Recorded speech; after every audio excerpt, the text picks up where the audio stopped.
Good morning, everybody. This is once again Chris um, with the podcast Vertical Without Bedsores. I mentioned a while back that I had just finished my historical fiction, Meet Me, the book, Meet Me at the Italian Hall, that I've been working on for like 3 years, over 3 years. And it's deeply researched, and about 90% of it is historically accurate. It's I try to write historical fiction that is accurate, so when you walk away from a book, you know a lot about a historical significant event. I I did a lot of research, read a lot of books, spent a lot of hours, probably a couple of 100 hours on writing the book. Went to the National Park Service, and they had a very helpful guy over there named Jeremiah Mason, who is the uh, archivist over there. And he found me some of these pictures that I was going to incorporate in my book. And I got a publisher, a self-publishing kind of guy, and it turned out pretty much to be a scam. They charged me $500, and they were supposed to put these pictures in there and organize the format. And it was actually nothing more than a token AI scam. He kept telling me that we're having a human being edit this book and work on it, but I really don't believe that. It was all basically the stuff that I had received them was all that Grammarly format, probably AI. So anyway, they promised much and delivered very little. So um, one of the big things they said was, we're going to have a project manager from the very beginning to the very end that's going to work with you on this project and get it done. Well, probably in a period of 5 months, I had 4 different project managers. And every time, I mean, they were polite, they were friendly, except for the last guy. He was sort of a snotty guy. And I said, okay, well, I'm done with it. I already wasted the money. No need to waste any more time. So, but anyway, I had a lot of people help me. Um, I went over to the archives at Michigan Tech, and as I said, I had this Jeremiah Mason over there at National Park Service, and he was very helpful. So, because these pictures aren't going to be as promised by these phony guys in the book, I thought, they're just sitting here, so I might as well go over them. Now, these are real people. These are the real people, and the names are Betty and Abram Namala, Niemela,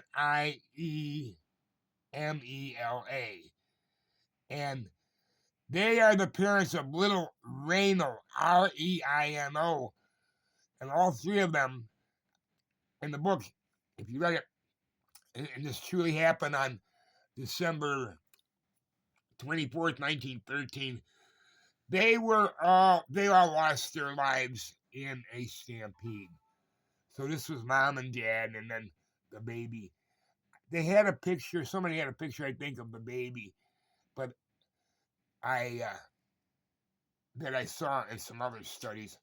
So yeah, these are the people who tragically lost their lives, and I don't know if everybody knows what I'm talking about, but it was the Italian Hall tragedy on December 24th, 1913, where they had a stampede.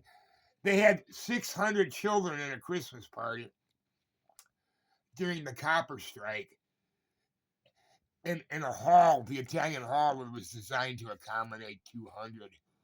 So, and we can get into more deals, but supposedly somebody yelled fire, or people were a significant group of people thought the place was on fire, and there was a stampede in which anywhere from 72, 77, nobody knows the real number, died because a cause of suffocation. The leading cause of death was internal injuries and suffocation. So, some people perhaps went home and died, um, or died from internal injuries. Maybe uh, a few days or a few weeks later, but probably at least 77, mostly of children, 76, no exact number, or more, died as a result of being suffocated or internal injuries sustained during the stampede. And I want to get into it. The book's going to be called "Meet Me at the Italian Hall" by Christy, Kristy, Bond, B Victor, ON, and it's gonna right now. It's an ebook available for like $2.99 on Amazon. So here's the deceased mom and dad. Uh, really sad story. So there's a lot of hype. What happens? You see people write things at the time that are obviously highly politically and emotionally charged. People want to blame the WFM, which was the World Federation of Miners, because they overpacked the Italian Hall. They want to blame what they call Big Annie Klobuchar, and then her name was Clement, and then she got married again. I think her name was originally Annie Klobuchar, and then it went to Annie Clement. But and then other people want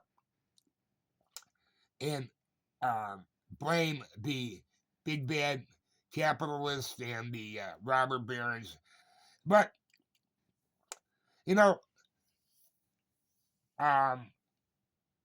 they've had terrible fires. The Iroquois Theater in Chicago. Sometimes natural, and they had a club someplace in New York a few years ago. Stampedes have happened. They do happen, and I imagine even with all the improvements, we got things called panic doors, panic hardware on doors. So when the pressure of people push against the door, the doors pop open rather than being impaled between the door and the wall. So I came across these. I thought these might be of interest. I got some more I'm going to put up and talk about the Italian Hall disaster a little bit more. Okay, well, thanks for listening to Chris at what is it called? Vertical Without Bedsores, and the book is called "Meet Me at the Italian Hall" by Christy, Kristy, Von, V as in Victor, ON, and that's my pen name. Okay, so thanks. I'll get back to you.